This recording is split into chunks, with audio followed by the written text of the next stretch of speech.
So what people should know that they are not alone. People should know that they are not the only ones going through it.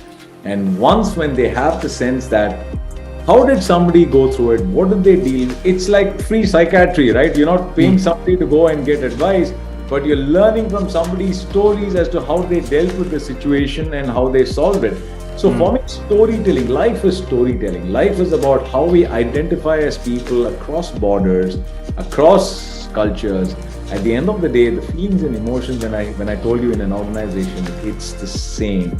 Human beings are governed by a lot of fear, uncertainty, doubt, yet they want to further their life, they want to be ambitious, they want to go. And so you bring the ecosystem as what is innate and what they want to be. There's always a conflict, disappointments happen. Good morning, good afternoon, good evening. It's Af Malhotra again on Straight Talk with Af. Now, of course, I say this to you every single time. I do not disappoint. I never will. Today is, again, a very different show, and this should blow your mind because I have a special guest with me. This is an individual I met in my past life, and I had brief interactions with him, enough for me to feel like he needed to be on the show today. And his way of thinking, his approach to leadership, his ability to start with something fresh and brand new and start it up and build it, to actually getting into the mix of an established business, restructuring that business, growing it, expanding it, and now moving into another dynamic space as a leader, felt to me as if, his skills, his wisdom, his traits, who he stands for, is appropriate for Straight Talk. And as you know, we care about startup mavericks, and not everyone has to be a startup, because startup is an ideology, it's a culture. And so today I'm honored to have the wonderful Rajesh Subramaniam on my show, the CEO of ResultsCX, and of course, many, many other accolades. So Rajesh, welcome to Straight Talk with Af. How are you? Very well, Af. Thanks for having me on the show, and thanks for all the kind words. Really appreciate it. Yeah, it's a real pleasure. You've given us an hour of your time, and I need to make the most of it, of course, as I have you here. So I just want the world to know that, Rajesh is a person of multi-dimensions and different incarnations throughout your life. You've done different things in your professional life and your personal life. I met with you when you were at a company called First Source, and you were the CEO of this pretty cool company. And you were solving a lot of problems for listed companies, financial institutions, and various other companies related to, contact centers and help desk. And, every time someone called and had a grievance or needed an answer to a question rapidly, you had this incredible army of specialists around the world who made that happen. And of course, you were white labeled. No one ever knew this was the company. You would be called Bank X or Bank Y. And somehow you founded the company, and then you went in and out, and there's a journey there. And you have so many stories that I'm going to try and extract today. Before all of that, though, there's got to be a person that I haven't met yet. And so what do we need to know about Rajesh? What's your story? Who are you really? Where did you come from? How did you end up in this world of corporations? Please give us a bit of a whistle-stop tour so we can try and understand the bigger picture, the wider picture, and the personal story. Sure. So I come from very humble beginnings. Was born in Chennai, grew up in Calcutta. I lost my father when I was 6 years old in an unfortunate accident, and so it's basically been my mother that's raised my sister and I as a single parent. Grew up with some very humble, modest upbringing. My mother was a school teacher, came from a very low middle class family. But surrounded by a lot of successful people. It could be my uncles, it could be my cousins, it could be, so the ability to measure success fuels a certain ambition, and the ambition is to succeed and replicate what a 6-year-old believes or 8-year-old believes is success. And at that point in time, I realized that inquisitiveness, curiosity, ambition, drive. These are nice mantras and nice words people use today, but sometimes you're born with them. Sometimes a situation brings out that element in you. And I hung around with very smart people smarter than me. And again, it's a mantra today. People say you hire people smarter than you. But, from your childhood, if you've had the privilege of being exposed to an environment that fuels a certain degree of ambition to succeed, success will follow. It's the journey is as important as the result. And there have been many pivots in my life which I could have taken, but today where I am, talking to you, sitting in on the East Coast of America as the CEO of ResultsCX, backed by Chris Capital, would have been the same outcome, irrespective of whichever pivots I had taken in life, because I believe I've just been blessed with the right attributes given some of the hard upbringings I've had early on in life. So that's a little bit about my personal background, and it's been a fun ride so far. And my mantra is very simple. I need to learn. The day I stop learning, my game is over. I could teach a lot of people a lot of things. That's because I learn. It's a continuous process. And the day the mind goes flatlines, the heart flatlines. That's how I believe. Beautiful. And so if I may, I just want to probe a little bit around that, because you talked about an interesting distinction between you either born with something, these traits that you've articulated, or it's circumstantial, it's situational, of course. And again, that's not given, right? So there's no linearity there. There are many other variables that come into play. What was that moment in your life, if at all, and perhaps you've done your thinking or you haven't, but I will ask, what was that moment in your life where you felt that some of these traits that you've now reeled off were you? Can you just share some either episodes or stories where, even at a younger age, when you're sort of, wet behind the ears, you've got a lot of gusto and not as much wisdom, but at least the drive, certainly. Were there any key events in your life that created those exponential moments of realization, good or bad? And by the way, often they're bad. They're not always related to success. That is far and few between. And I think it's very simple. Success in life comes from the basic ability of wanting to be competitive. Whatever you do, you want to win. And to win, you have to do your best. You have to go outside the comfort zone of doing your best. And early on, getting into competitive sport, getting into competitions which might seem very silly, in kindergarten, 4th grade, 5th grade, 6th grade, but getting in because you want to win. If you don't have the desire that you want to win, you will never undertake the journey. That journey teaches you lessons which will help you to win, maybe not in that circumstance, but somewhere else.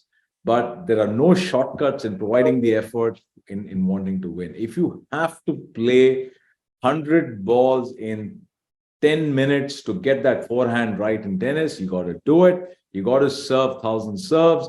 You got to do it. It's going to hurt. But when you get back to the tennis court, when you get that muscle memory going, it's going to help you. You might always run into stronger opponents, but you will have your time of the day where your skill sets come to bear. So for me, the requirement for success situations has always been what subconsciously my mother has done. She put me in things which obviously I have no ability to go and enroll into a few things, debates or quizzing or tennis. But she just she found it that this boy needed an outlet to change the circumstance in which she was raising us. And, it's never a single ingredient that cooks a meal. It's a multiplicity of things that come together. And what makes it the perfect ingredient, that stays in the DNA, that stays in the muscle memory, and that fuels success. And that's how it's been for me. Yeah, superb. And so you had your life journey, and of course you had a trauma. You lost your father at a young age, and your sister. You're the older one, are you, or your sister the older one? My sister is the older one. Right. And so you have that dynamic, and of course you had your mother who took on both roles, I imagine. And whenever that was in India, I guess it was a few decades back. It would have been a different India, and so it's remarkable how a parent or parents can sense and respond to the needs of the child. And then, of course, then a large part is the child has to then develop and, like a seed, flourish and turn into a big green bright tree, which you did. And where did your career then take you? Did you fall into sort of this area of technology or services? What was your gig? What was your journey? My journey was, I call myself a visual mathematician. I like numbers. Numbers talk to me. Right. For me, the old saying, in God we trust, the rest we check. So the rest we check is where the numbers add up. So for me, I've always had the privilege of working with very smart people, hanging around with very smart people. So you align intellectual capability with commonsensical principles that result in an outcome that is measurable. That's what numbers do. I mean, you see a lot of people lost in esoteric zones and they're not able to bring it down to something which is actionable. So they remain, the high intellectual quotient, but unfortunately not practicable in how you drive, life situations. So for me, it's always been numbers and early exposure to stock market investing. My mother was a sub broker, so she was dabbling in stocks. Wow. So when she retired as a teacher, she found that as her calling. I learned from that. I got exposed to people who were talking a language which was Greek and Latin. Then I started making sense of it as I was studying those courses eventually. And that's when the muscle memory comes back. It allows you to relate. And then everything comes back. And fundamentally, what's helped me through the journey is never believe somebody else is dumber than you. Always believe that somebody else is smarter than you. That somebody can be your driver, your watchman, can be the chairman of the board, can be the wealthiest guy in the room. You're learning something from someone all the time. Take the goodness, understand the goodness, absorb that, ignore the faults, and make sure that you get to the next level of what your own evolution is. And trust me, the last 30 years I've been working, that's exactly what I've been doing. And that's where I am today. That's beautiful. I like the bit around ignore the faults, but focus on the goodness. I think it's a very, very important leadership lesson and lesson for all managers or aspiring leaders, because I think in the busyness of life and the busyness of the amount of information that is coming our way today, especially over the last 3 to 5 years post-COVID as well, it is very, very difficult for established, aspiring, brand new managers or leaders to really figure out which model is workable for them. And I would say to a large extent, I'm going to go down this path in terms of inner outer in a moment. I think the pedigree and the background you come from, whatever it may be, I'm not saying, privileged life is better than someone who's not been so privileged and so on and so forth. It's what you make of it. I think this is what you're essentially saying. That matters. That attitude, that mindset is really, it's common across the world. You speak to leaders all around the world, across the 8 billion people that we have.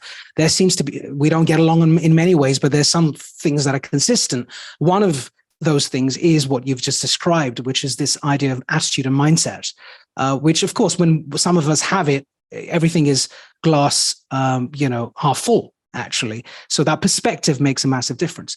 So one of the interesting things I see about your career also is, of course, I'm touching a little bit on D&I, is that you started your career, I know you were at an organization called Walden, and you opened up the first ever branch in India. Tell us a little bit about that. And then I want to sort of segue into another area. Yeah, no, I'll tell you a little bit of history as to how by the way, Walden was actually one of the earliest Silicon Valley venture funds that set up in India. So I restarted Walden when I rejoined them in 2008. So it was the first foray for Walden. So I had a career in investing and in corporate finance consulting. So I was doing stock market investing. I was doing mergers and acquisition advisory, valuing companies in all advisory basis. And then just before the dot-com bust, I became a venture capitalist because the time from investing to money was very easy, and became a venture capitalist for all the wrong reasons, because it was a nice place to be in and you get rich quickly. Again, the 98-year-old, right? All the wrong reasons in life. But I liked the venture capital idea because I was meeting so many smart people, so many people with so many ideas. 90% of them will fail, because they have what I call supply side economics. I can build X, Y, and Z, great things, but I don't know what the market wants. I have a fair idea of the market wants, but I don't know how to execute on it. So what happened was venture capitalism intrigued me because of life is about the network. It's not what you know, but what you gather from people around you. And for me, I really love that model, but I knew I was going to be a rank failure because I've never built a business in my life. What can I go tell somebody? I should be in private equity. If I know numbers, I should be in private equity. I should be in buyout. And none of those in 99, 2000, were evident in India. You didn't have, growth capital. You didn't have buyout. The regulations didn't allow, some of these to thrive. So that's when I joined ICICI and what became ICICI OneSource, I was the first employee of the company, built that to a successful IPO in 2007, along with the founding team as a CFO. And then I said, I have done my journey from a business plan to an IPO with 100,000 shareholders in a company. I know how businesses are built. I know the mistakes people make. You get scars to show for it. Now is the time I think I'm right to get back to the venture industry because people will respect me, not because Walden has the money to invest, but there is somebody that gives them a little more than money, which is how to build a business and how to avoid mistakes. Right. So that's how I went back into venture capitalism, and Walden was the platform that I restarted that with. Right. Wow. Okay. And so you, as a leader, of course, had a tremendous amount of experience in India. So, you obviously understand the culture, you know how to build companies there and all of the wonderful things that you learn in the East. And yet you also have worked in international organizations. And now, of course, you're in the States, in the East Coast, doing something totally different. I want to sort of step back for a moment and just look at the state of the world right now. And, outside of your CEO responsibility and leadership responsibility in your professional world, as a human being, you have your radar up and you're observing like I am and like we all are. And so we have a mixed bag today. And we all know that. Of course, we're coming out of a COVID situation into this new world, economic instability, war, climate related fears, even as wild as alien landings and UFOs, depending on who you speak with. So there's a lot going on the planet in all senses. There's populism, the governance system's changing, the move away from democracy, et cetera, et cetera, et cetera. And business leaders in the world of business, some of them have been around for a long time and continue. A good example is our friend Jamie Dimon at JPMC, who seems like he really does like that position and has been there for a very, very, very long time. And there are a few like him in the world, not many. And then, of course, there are many who are less comfortable with the frenetic nature of the world. And they're asking very important questions, like we are at StraightTalk. So one of the first questions I'd like to table with you is really sort of dual. One is related to leaders and leadership. And what sort of human-driven leadership do we really need now, given that you come from a certain generation as well, where, myself in my mid-40s, I grew up on the last 50 or 100 years of what we were taught coming out of capitalism and the management books out of MBAs, which we all know said certain things. And I grew up on that diet. Now I've changed my diet and I'm realizing it's like moving away from processed food to Ayurvedic food, right? Wow. My God, the benefits are immense. And I'm starting to see things I'd never seen before, almost in ultraviolet, right? And that realization creates an awakening of sorts. And many people are awakening, even in the corporate world. Even leaders are saying, hey, what I did 15 years ago, I think I need to change it. It's insane. So my first question to you is, as an individual, as in your professional life, but also in your personal life, what is concerning you about the world, number one, and to unpack that for a moment. And then related to that, based on what's concerning you, how do you think leaders are dealing with it? Maybe the good and the bad side. I wanted to get that perspective and spend some more time on that first. Great. So I think what's concerning me is two things. The generations which are now coming into the workforce, or are getting ready for their first mortgage or whatever it is. There is a sense of entitlement some things that you and I wouldn't have seen, because we grew up from whatever we had. We knew it wasn't entitled. We had to earn for it. We could come from a privileged class. You could come from a non-privileged class, but still there was certain things didn't come easily. It had to be earned. There was a time and place for it, and that's not the other. And so I think there's a generation of people that are coming into the workforce, basis how the world is. They believe they're entitled. The second thing which worries me even more is a generation of people with low self-esteem, and for me, that is extremely worrying, because that's the mental health. Everybody talks about mental health. It's the next. It's always been there. It's just getting worse, because imagine, look at the exposure kids have. Earlier, social media was supposed to connect people. It was supposed to connect communities and do stuff. Right now, if somebody doesn't like somebody else's post, I'm just dumbing it down. Somebody doesn't get an acknowledgement, there is a lack of self-esteem. There's a belief that they're being ignored, and that leads to a downward cascade of a whole bunch of behaviors that has a very dangerous contagion effect. And what it was meant to be, and how business models and how capitalism has driven some of these requirements. Even if I don't put something on, I'm goaded saying, hey, why are you silent? What's happening?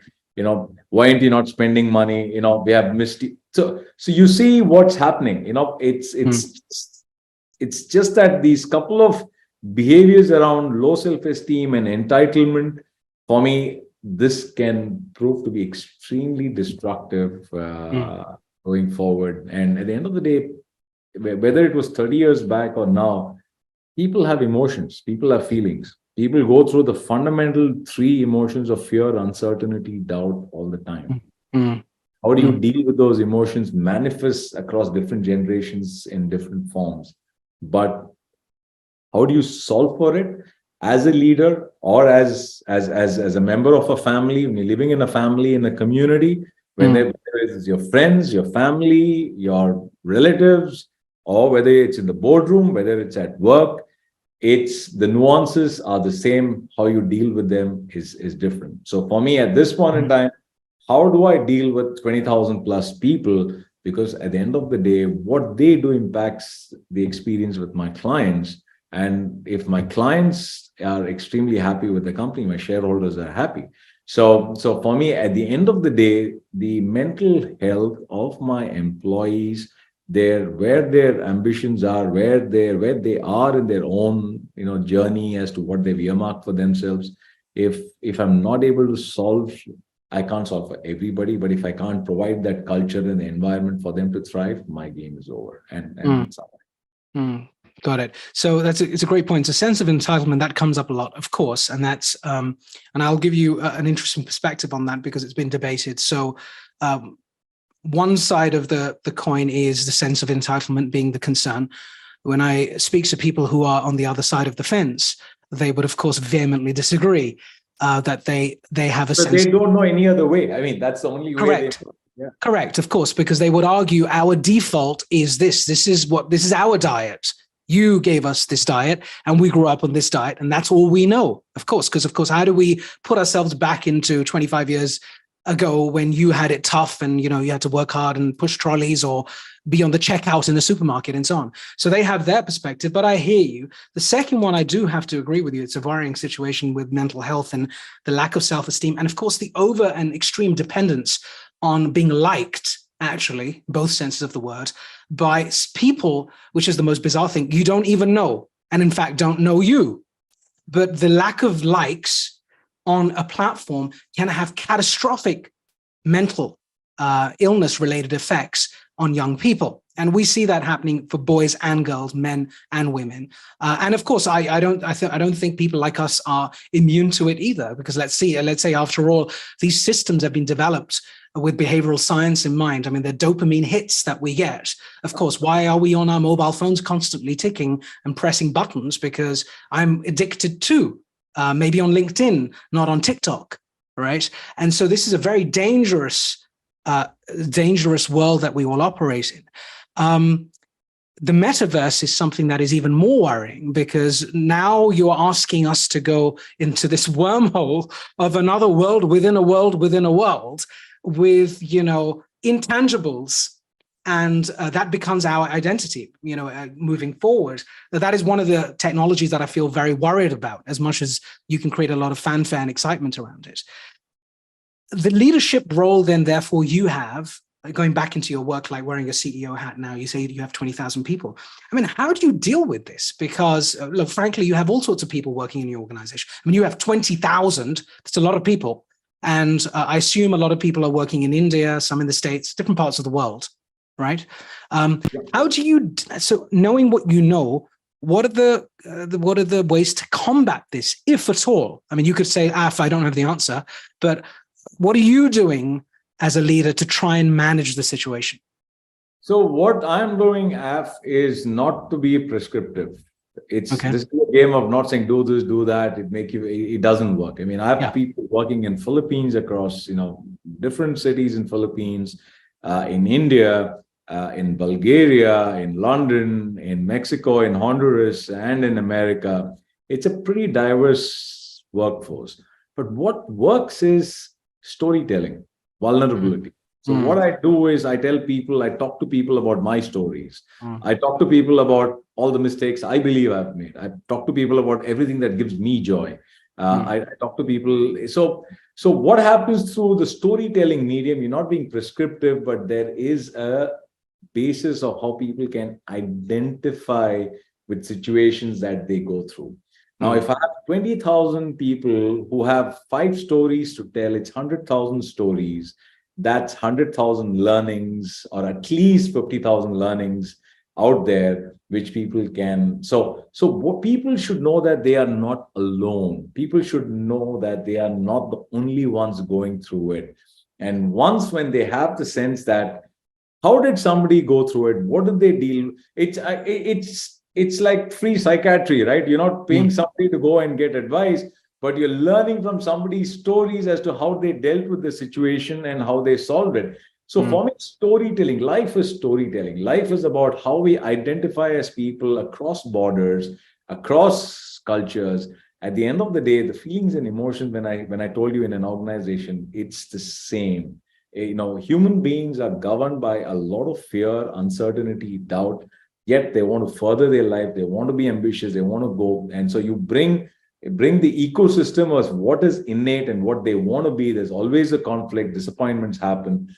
But as long as you have a safety net, you have a community within the organization through communication all the time. I'm hoping it makes an impact.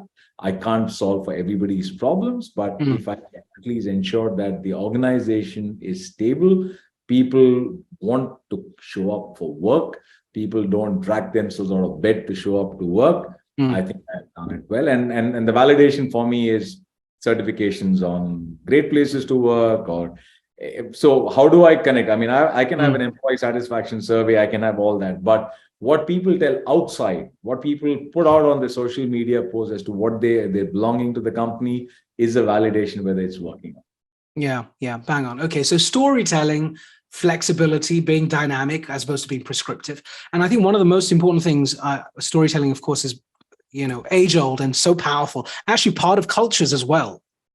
If you look at many ancient civilizations and cultures, right? If you look at India, the Mahabharata, the Ramayana, filled with stories after stories and stories within stories. And of course, human beings actually are quite simple, regardless of which part of the world you're in. We all get captivated by stories. My little boy, the 2-year-old boy, and my little daughter, that's all I do with them. In fact, nothing is rational with them. We just keep telling stories, and stories are so powerful, and they don't go away in terms of their impact and value when you get older. We forget. We think it's fine for a child, the storybook after storybook. In fact, the older you get, I think the more stories one should tell, because we start to detach ourselves from what it means to be human. And storytelling is the most powerful gift that human beings have got, especially when we now talk about AI and generative AI and the dominance of AI, which everyone's worried about. I always say the human aspect, what makes you human? Love, compassion, empathy, vulnerability, all of those things that you've just talked about. The second point you made was very important, vulnerability. I want to ask you this because I've spoken to many leaders. And when you cut through all the crap, basically, and you sit down and have a bottle of wine with them or whatever it may be, then it all starts to come out. And one of the things I've seen leaders tell me honestly and openly, which I'm sure you will, is that being vulnerable is not easy. Okay. So it's easy to say, hey, be vulnerable, John, Af, you should be vulnerable. But of course, and this is brilliant, there's a CEO of a FTSE company who will remain nameless. I was having lunch with him and he said something interesting to me. He said, Af, one of the things that winds me up, so upsets me. I said, yes, go on.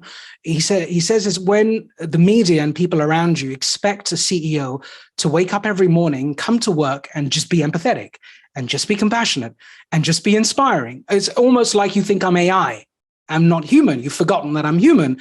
And then he threw a curveball, and I'm touching on this deliberately, where he said, and you forget that maybe at home, I do come from a home, I don't have the ability to be vulnerable. I don't have the ability to be compassionate. I don't get compassion. And so, he said, stop judging leaders like we are AI. It was a very interesting perspective. I said, that's a fair point, man, because you're only one guy or gal, and all the pressure is on you in this whatever structure we've created, be it a pyramid.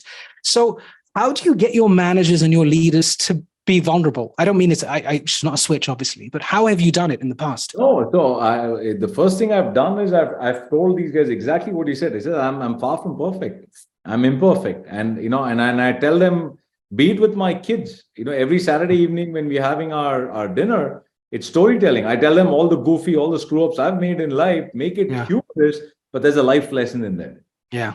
It's okay to make the mistake because I've made it. You don't have to feel bad about it, but this is how I dealt with it, or this is going to be a mistake. Don't make the mistake. So, but it's in a goofy environment. So then they relate to when they go through the situation. At work, I keep telling people, listen, if you're going to be doing everything at work that I'm going to be telling you that you need to do, the company is only as good as I am, and it's going to end up in mediocrity. At the end of it, it's going to end up mediocre. But 20,000 of you are going to tell me what's happening in your lives and how you're relating to your customers and solving their problems, and that's what drives innovation. We're going to be an amazing company. Now, for you to open up and talk to me, I'm going to tell you what I did 30 years back. When 30 years back, culturally, it was a hierarchical leadership. Correct. People used to tell you what you're supposed to do, and ideas were stifled.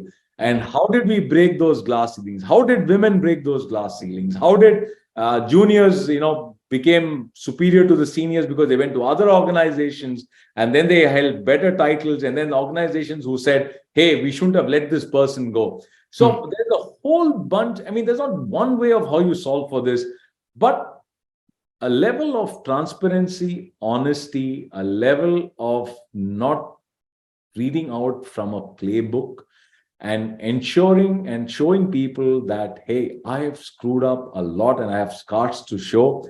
Where I have got to in life is because I have surrounded myself with smart people, and those people have helped me succeed. So if all of us have to succeed, it is servant leadership. I stand behind you. I don't stand ahead of you. And I'm here to support you. You're not here to support me. And if I have to support you all the time, the game is over. We will not create value for our shareholders. We will not create value for our customers. Beautiful. There's something that reminds me, I mean, I'm going to touch on this. I've interviewed numerous people, and I find that coming from a dual background, or being bilingual or trilingual or quadlingual, or coming from another culture, and maybe I'm biased, right? This is unconscious bias. So if that's fine, disclaimer. I feel that gives a special advantage, an unfair advantage, I would even say. I'm not going to be diplomatic about it, to people who understand different mindsets and different cultures. And I say this because I always weave in some of my interviews. I had a wonderful interview with Desh Deshpande, who I'm sure you've heard of. He's a bit of a legend in the industry and runs something called Deshpande Foundation. And I had the privilege of spending a lot of time with him. And his leadership principles are very, very simple. I mean, they're almost so simple that I haven't got it here, but a tiny book. It's about this big, about 60 pages and this small. And you can literally skim through it in 20 minutes. And that is it. He sums it all up in those 20 minutes, not a 500-page book, which he could, of course. And when I listen to you, and I've spoken to many leaders from different backgrounds, not just Asian, Indian backgrounds, other backgrounds too, I find that ability to transpose, to transcend into another realm, being able to relate to another type of mindset. And they're very, very important nuances. It could be the dynamic of the way you speak. It's the story you use. It's the attitude. It's the pacing. It's the patience. It's the simplicity of what you say. I think you have then therefore the ability to relate to more. It's a little bit like, thinking of a neural network. You're able to connect to many, many more at different levels. Have you found, and I'm of course jumping the gun, I certainly feel that I've seen the difference between leaders who are of multicultural backgrounds and those who are not. I can see it straight away. How much has your Indian background, given that you've worked for all sorts of companies, assisted you? And where I'm going with this is, of course, your family background, your mom, your story, your personal story. I get that. Your relationship with, the culture, with spirituality. I'd be keen to understand that side of you, because when you make these statements for leaders who don't come from your background, maybe they don't get it. Maybe they're like, well, it's easy for him to say. He's been around for 30 years, made all the mistakes. Now he's, giving us wisdom. But I do think that your background has something to do with it. I may be wrong, but tell me how your Indianness has given you an unfair advantage.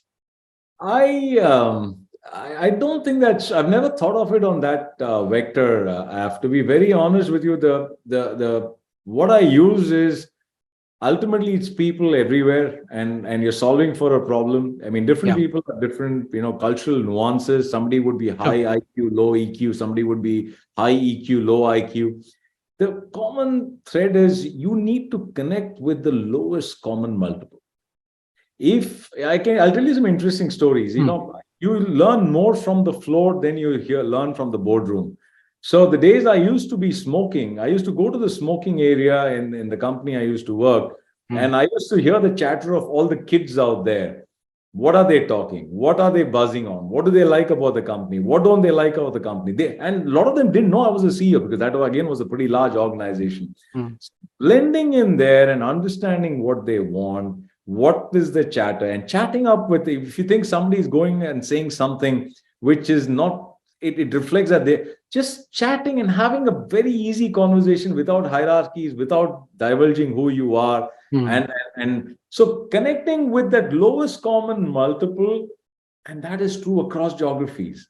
In some geographies, people don't care whether you're the CEO or chairman. They're there, to make a paycheck, and in some places it's a career they want to make, so they behave differently. But at the end of the day, connecting with the lowest common multiple, and being the same human being, whether it is to the chairman of the board or to the shareholder or to the regulator or to the lowest common multiple, that equanimity, I think, do some cultures teach you that better than others? I don't know. I'm not a good judge of it, but this is what has worked for me. Beautiful. Okay, good. Fair enough.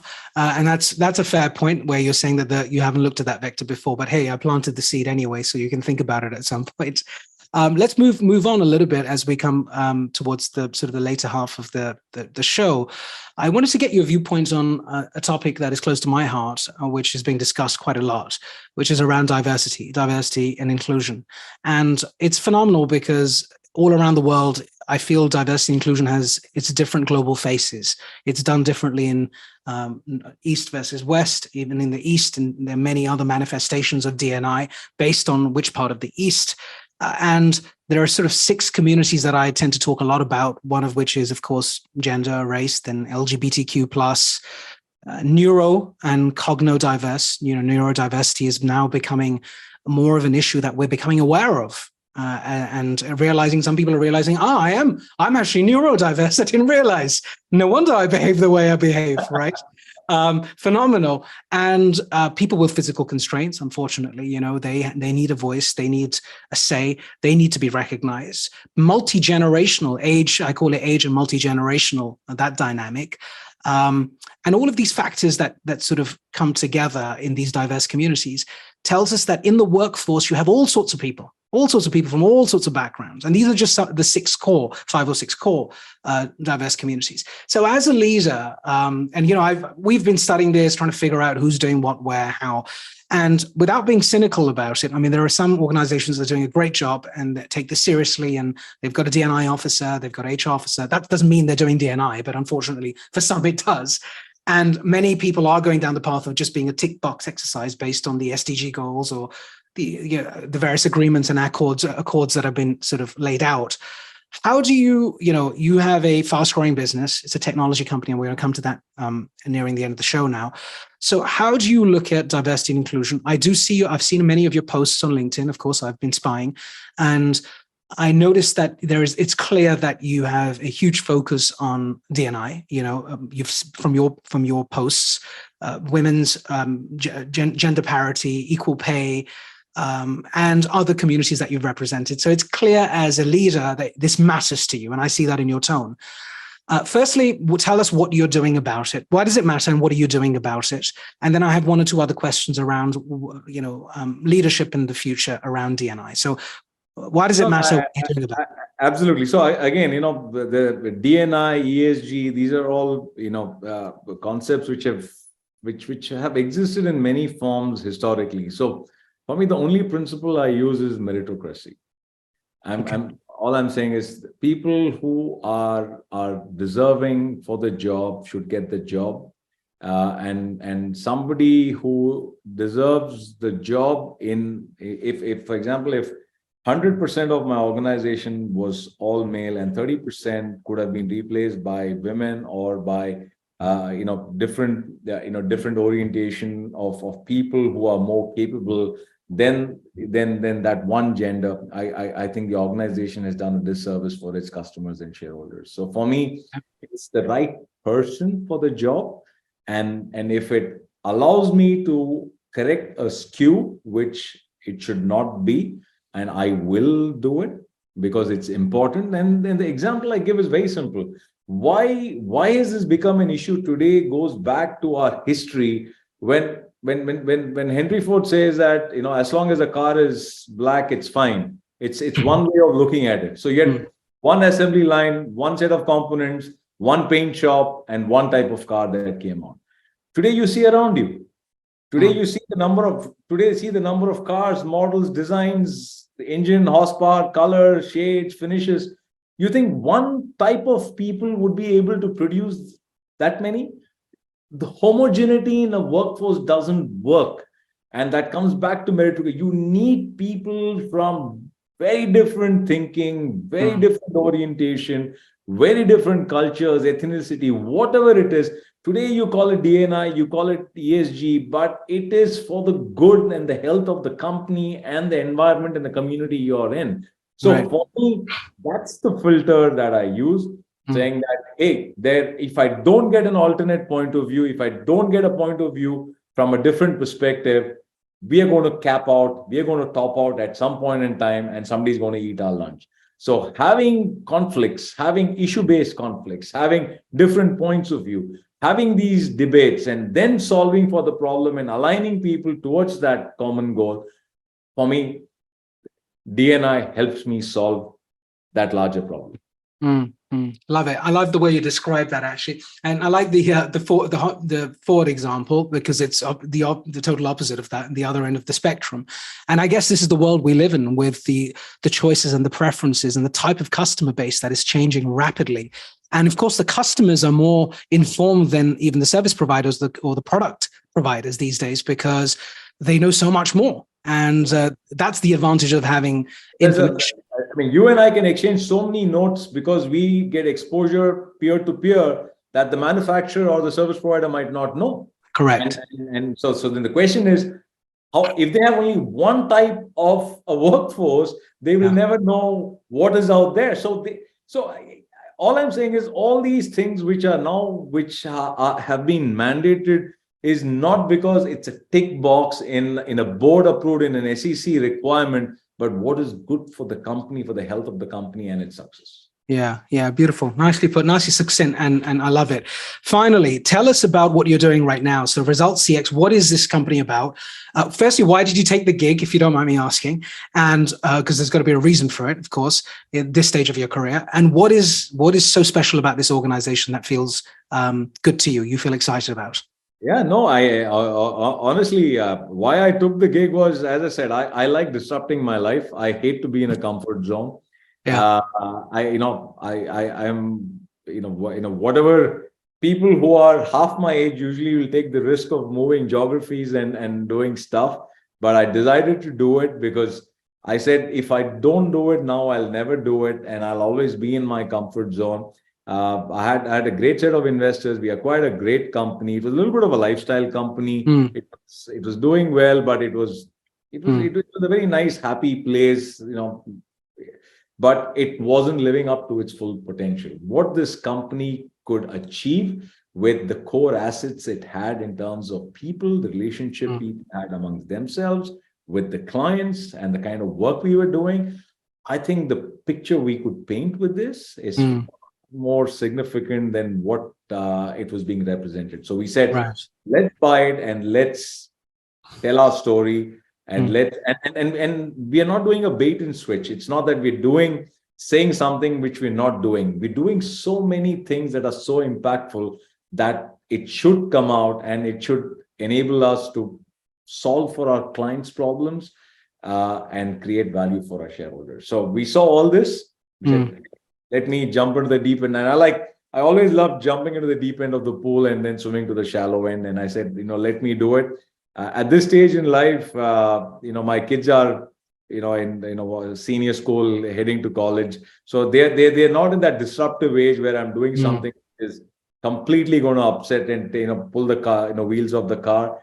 And for all this thing, you need a very strong partner. Yeah. What my wife has sacrificed through all my ambitious years of doing whatever I do to fuel my ambition. If you don't have that support at home, I jokingly tell people, all my life I've been a traveling salesman. I've been doing all kinds of things, but I get home before my kids call me uncle. So it's the wife that's being taken the brunt of managing it. Yeah. And, so I think, all the constituents came together and I said, let's do it. Right. And tell very quickly, what is it that you're doing here? What is the problem you're solving? What's the disruption you're creating? So we are basically in customer journeys. Earlier, we have a CX platform that works across healthcare payers, consumer tech, banks, retail companies, e-commerce companies. We are basically driving a lot more insights into customer journeys. So I'm trying to achieve three things very simply. I'm trying to help my customers retain their customers better. I'm trying, because retaining customers is cheaper than acquiring new customers and trying to grow with them. I'm helping them sell a little more into them. So you retain them so that they're not just stagnant, but you're increasing your footprint. And while achieving both, I try and reduce the cost to serve. And this is simply, I'm putting it in very simplistic terms. There's a lot of effort, terabytes of work that happens behind. But achieving these three drives efficiency. Now, whether I use ChatGPT for certain lines of work, whether I use different chatbots, ultimately, I'm trying to improve the customer experience that happens because I'm improving the work life of the person that's solving for it, giving them enough time to go through coaching, to giving enough time to learn new nuances. And this digital ecosystem, which is in place, enables my employees to spend that time required in themselves. Just a simple example. If somebody comes in to work for 9 hours, if they're working 8 hours for 1 hour for break, they're going to burn out. But digital AI with an ecosystem internally, if that 8 hours becomes 7 hours, but I get paid for 8 hours because I'm driving the outcome. It's not that I'm shooting myself by reducing my revenues, but if I am billing for 8 hours, but my employee is working for 7 hours because and a chatbot has automated a whole bunch of things that they've been spending time on, it just reduces attrition, improves promoter score, which is a surrogate for churn. And then my client says, who are these guys who are doing well for me? I'd like to, give them a little more work. And that's how it is played. Everybody talks big name, transformation, digital transformation, automation, At the end of the day, without all the words you said, empathy, love, feeling, contextual understanding, it's a human being across the fence that's able to solve. And so you believe that's fantastic. And so I guess what you're saying, your thesis is very clear that AI and advanced technologies are important because they help you save time, money, productivity, allow you to do other things, even if it's resting and chilling out and staring at the ceiling or doing some meditation for an hour, that would be amazing, really, if you think of human productivity and fulfillment. So they are there to make our lives easier. Technology is there to make our lives easier. You're not saying that the AI needs to replace 60% of what the human is doing because, well, there's more margin, it's more profit for me. You're clear that it's just an enabler and it's not a replacer. It's not a replacer because if it becomes very simple, is the world static? 10 years back, the way you consumed your services from your bank, telco, your cable provider, is it the same today? It's not. AI cannot predict what the next generation of services is going to come because sometimes what happens, just a contextual understanding. Hey, okay, I won't take names because it's too risky for me. Hey, airline company, thanks for a wonderful experience. I landed up in San Diego while my bags landed up in LA. So the response is, we're glad, Mr. John, you enjoyed the experience. So do you see what happens to AI when they don't get the context? I'm just dumping it down. Yeah. You take these nuances for more complex, mission critical, regulatory driven, regulatory sensitive, legal sensitive industries. You see how this becomes. It becomes a lot more complex. So without human supervision and intervention, both in partnership, with the right balance, for some dumbed down questions could be 80% AI, 20% human. But for a lot of the more complex world we're living in, AI will coexist, subset with human expertise. Yeah, got it. Understood. So that's fantastic. And where can people find more on ResultsCX and on what is the website that people can go on? There are loads of executives who watch us as well, by the way. Yep. So we are www.results-cx.com. The website is slightly old. It's now we are completely rehashing it. So I'll urge you to take a look at it, but come back in 3 months and you will see a very different look and feel of our company. Okay, excellent. And you're based in Fort Lauderdale in the US? No, I'm based out of Jersey City right now. So while our company is headquartered out of Fort Lauderdale, I operate out of the northern side of the Eastern Seaboard. Okay. My final, brilliant. Thank you. And we will absolutely publicize that. My final question, last two questions, and we close off is the first one.